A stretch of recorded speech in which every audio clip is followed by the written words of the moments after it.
generasi muda ini untuk mensyukuri kemerdekaan yang sekarang ini kita rasakan? Fadhal Ustaz. Baik, pertanyaan dari Pak Ismantoyo luar biasa bagus. Ada dua hal yang mesti dilakukan paling tidak ya oleh generasi muda sebagai bentuk syukur atas kemerdekaan Indonesia. Pertama, pelajari sejarah. Orang ketika memahami sejarah, dia akan melakukan estafeta. Kenapa para ulama, para pahlawan bisa memberikan kemerdekaan? Berarti kita harus melakukan hal yang sama begitu. Pelajari sejarah.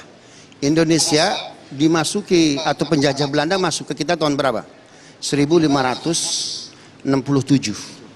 150 tahun tanpa perlawanan. Nggak ada perlawanan. Hingga seorang ulama besar, Habib Hussein bin Abu Bakar Al-Idrus, ya, itu mengumpulkan ulama Nusantara, Sumatera, Kalimantan, Java, di mana? Di Penjaringan, Jakarta Utara. Para ulama Nusantara kemana aja? Ente. Ini Belanda datang, ya, tahun 1500 yang lalu. Ini udah tahun 1700, kok nggak ada perlawanan? Beb, bagaimana kita ngelawan? Bagaimana kita bersatu? Alat pemersatunya nggak ada.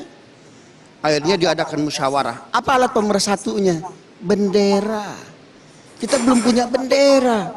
Kira-kira benderanya bentuknya gimana? Warnanya apa? Musyawarah bahsul masail. Habib Hussein bin Abu Bakar Al-Idrus baca Sahih Muslim. Dapat hadis pada babul maghazi, bab tentang perang. Perawinya Abdullah bin Abi Qilamah. Apa kata Nabi? Innallaha zawaliyal arda masyariqaha wa magharibaha fa'atanil kanzainil ahmar wal abyad. Kata Nabi, Allah memberikan kepadaku kekuasaan timur dan barat. Allah memberikan kepadaku pusaka warnanya merah dan putih. Yang saya baca itu, cerita ini didokumentasikan di 3 sumber.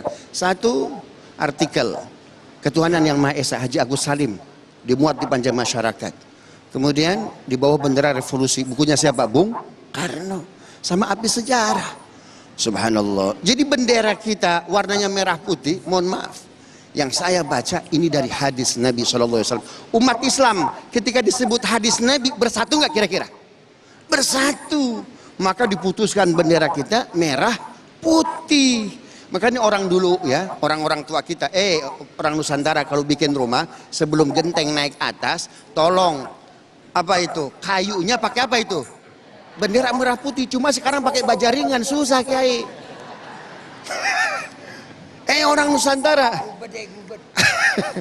Orang Nusantara kalau kalian bersyukur tolong bikin bubur merah putih. Itu sosialisasi, Pak. Baca sejarah. Yang kedua, apa bentuk syukur? Kalau saya tanya sekarang, ada nggak pahlawan perjuangan yang masih hidup sekarang? Ada nggak? Siapa pahlawan kita yang masih hidup sekarang? Tahu nggak namanya siapa? Namanya masjid. Nggak percaya. Namanya masjid. Ada namanya di Jordan itu the only living of sahabi. Sahabat yang masih hidup, pohon sahabi. Nabi ketika dagang dari Mekah kemana? Ke Syam, berhenti berteduh di pohon itu. Pohon tersebut, subhanallah, itu tempat Nabi berteduh sampai sekarang nggak mati, Pak. Itu sahabat yang menyaksikan kenabian Nabi.